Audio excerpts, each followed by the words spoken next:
ધન શુદ્ધિ સર્વ કરતાં શ્રેષ્ઠ છે. તમામ પ્રકારની શુદ્ધિમાં ન્યાય રીતે ઈમાનદારીથી કરેલા ધનની શુદ્ધિ ઉત્તમ કહેલી છે. જે મનુષ્ય ધન સંબંધમાં શુદ્ધ છે તે જ શુદ્ધ કહેવાય છે.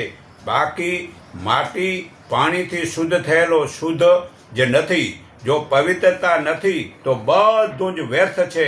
પરંતુ જે મનુષ્ય આત્મામાં જ પ્રીતિવાળો, આત્મામાં તૃપ્ત થવાવાળો તથા આત્મા જ સંતોષ રહે છે તેને કશું જ કરવાનું રહેતું નથી. આ ગીતા અધ્યાય 3 શ્લોક 17માં પુરાવો છે. છતાં ગીતા અધ્યાય 3 શ્લોક 18 19, 28 ને 31 હું તમને વળી વાંચી સંભળાવું છું.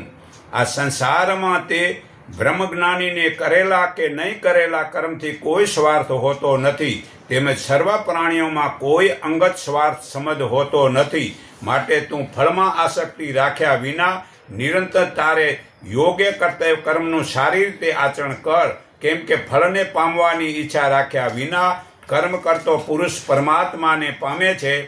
જનક રાજા વગેરે આત્મજ્ઞાનીઓ આસક્તિ રહી કર્મ વડે જ પરમ સિદ્ધિ પામ્યા છે. વળી લોક કલ્યાણને જોતા આસક્તિ રહી થઈને પણ તું જ કર્તવ્ય કર્મનું પાલન કર. શ્રેષ્ઠ માનવી જે આચરણ કરે છે તેનું બીજા લોકો અનુકરણ કરે છે. તે જે આદર્શને પ્રમાણ બનાવે છે તેને લોકો અનુસરે છે.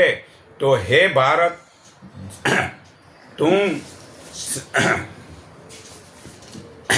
હે અર્જુન, કદી તૃપ્ત ન કરી શકાય એવું આ કામ અગ્નિ નિત્યનો દુશ્મન છે. જ્ઞાનીઓનું જ્ઞાન તેનાથી ઢંકાયેલું રહે છે.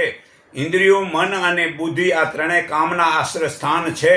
આ કામ એના વડે અજ્ઞાનને ઢાંકી દઈ જીવાત્માને મૂઢ બનાવે છે. તો હે અર્જુન, એમ આત્માને બુદ્ધિથી પર જાણી બુદ્ધિ વડે મનને વશ કરી આ કામ શત્રુને, દુર્જનને, શત્રુને તું નાશ કર. તો જ તારી જે છે ને આ ધન શુદ્ધિ વડે જ આ બધું મતલબ થવાનું છે. તો ઈમાનદારીના ધનથી જ પહેલો શરીર શુદ્ધિ કરો તો બધી પ્રકારની તમે જે જરૂરી પ્રકારનું આચરણ કરી શકશો. ને તો નિત્યનું જે કામ જે છે ને એનાથી જ્ઞાન ટકાઈ જાય છે. પછી આળસથી જે જ્ઞાન પરમાત્મામાં મન લાગતું જ નથી.